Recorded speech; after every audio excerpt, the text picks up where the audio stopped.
മുത്തല്ലക്കാത്ത്. മത്താഴ എന്ന് പറഞ്ഞാൽ അത്തമ എന്നാണ്. മത്താ എന്നുള്ളതിനൊന്നും തിരിച്ചു വായിച്ചു നോക്കാണ്. അത്തമ എന്നാണ്, ഇരുട്ടാവുക എന്നാണ്. അത്തമത്ത് എന്ന് പറഞ്ഞാൽ ഇരുട്ടാവുക എന്നാണ്. അജ്ഞതകളെ മുഴുവൻ തള്ളിക്കളഞ്ഞ് അജ്ഞതയുടെ മനസ്സുകളെ മുഴുവൻ തള്ളിക്കളയുന്ന ആളുകൾക്ക് മതാഉൻ കാര്യങ്ങൾ വ്യക്തമാക്കേണ്ടതുണ്ട് ബിൽ മഅറൂഫി വിജ്ഞാനങ്ങൾ കൊണ്ട്. ഹക്കൻ അത് ബാധ്യതയാണ് അലൽ മുത്തഖീൻ അറിവുകൾ സ്വീകരിക്കുന്ന ആളുകളുടെ. മതാ എന്ന് പറഞ്ഞാൽ കാര്യങ്ങൾ വ്യക്തമാക്കുക എന്നാണ്. അതിനെ തിരിച്ചു വായിച്ചാൽ അസമ എന്ന് പറഞ്ഞ കാര്യങ്ങൾ അവ്യക്തമാക്കുക, ഇരുട്ടാക്കുക എന്നാണ്. നിങ്ങൾ ഇന്ന് പോയിട്ട് ഡിക്ഷണറിയിൽ നോക്കിയാൽ മതി അസമ എന്ന് പറഞ്ഞാൽ എന്താണെന്ന്. ഇരുട്ടാക്കുക എന്നാണ്. കൂരിരുട്ടാണ് അത്തമത്ത് നിസ്കാരം പഴയതുണ്ട്. കൂരിരുട്ട് രാത്രി നിസ്കരിക്കുന്ന നിസ്കാരം അത്തമ നിസ്കാരം. അത്തമ ചെയ്യാൻ്റെ നേരെ വിപരീതം ചെയ്യണം എന്നാണ്. എന്ന് പറഞ്ഞാൽ ആ ഇരുട്ടുകളെ മുഴുവൻ നീക്കി. എന്തുകൊണ്ടാണ് ഇരുട്ടുകളെ നീക്കേണ്ടത്? ബിൽ മഅറൂഫി വിജ്ഞാനങ്ങൾ കൊണ്ട്, ദൈവികമായ ജ്ഞാനങ്ങൾ കൊണ്ട് ആരിഫീങ്ങളാകണം. ആരിഫീങ്ങളുടെ മഅറൂഫ് കൊണ്ട്, ജ്ഞാനികളുടെ ജ്ഞാനങ്ങൾ കൊണ്ട് നിങ്ങൾ എന്ത് ചെയ്യണം?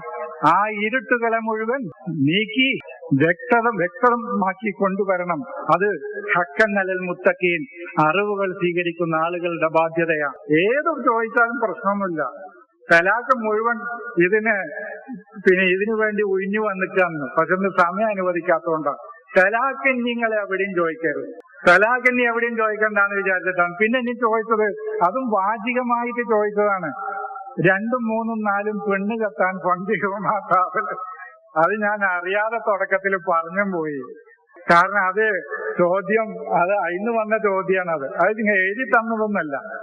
മരണശേഷമുള്ള ജീവിതത്തെ പറ്റി ഖുർആനിൽ വല്ല അടിസ്ഥാനവുമുണ്ടോ? ഒക്കെ മരിച്ചിട്ടാണ് ജീവിതം. ഖുർആനിലും മരണശേഷമാണ് ജീവിതം. ഹലക്കൽ മൗത്ത വൽ ഹയാത്ത്. മൗത്ത് കഴിഞ്ഞിട്ടാണ് ഹയാത്ത്. വകുന്തും അംവാതൻ ഫാഹിയാക്കും. റബ്ബന അമത്തിന സ്നൈതൈനി വാഹിയൈന സ്നൈതൈനി. ഒക്കെ നോക്കി മൗത്ത് കഴിഞ്ഞിട്ടാണ് ഹയാത്ത്. മൗത്ത് കഴിഞ്ഞിട്ടാണ് പിന്നെ ഹയാത്ത്. അതേ ഖുർആനിലുള്ളൂ. അത് മനസ്സിലാവുന്നവന് മനസ്സിലായി, അല്ലാത്തവന് മനസ്സിലായിട്ടില്ല. റബ്ബന അമത്തിന സ്നൈതൈനി വാഹിയൈന സ്നൈതൈനി. മൗത്ത് തന്നു, ഹയാത്ത് തന്നു. ഹുവല്ലദീ ഖലഖൽ മൗത വൽ ഹയാത കുന്തും അംവാതൻ ഫാഹിയാക്കും സുമ്മ യുമീതുക്കും സുമ്മ യുഹ്യീക്കും. ഈസ പറഞ്ഞത് വസ്സലാമു അലയ്യ യൗമ വുലിതു വയൗമ അമൂതു.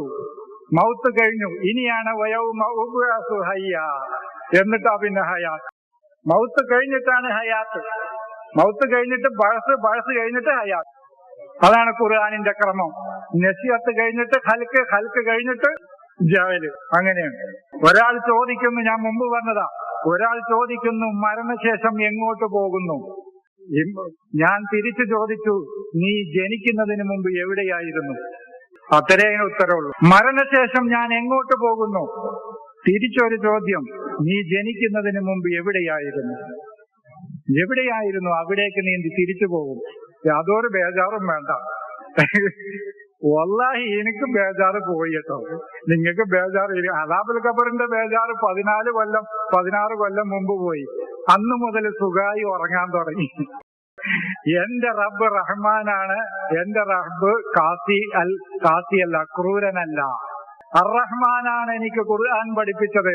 ആ റഹ്മാൻ പരമകാരുണ്യകനാണ്. അവൻ ഈ സാധുക്കളെയൊക്കെ പാടെ കൊണ്ടുപോയിട്ട് നരകത്തിലിട്ട് കരിക്കാൻ ഏതായാലും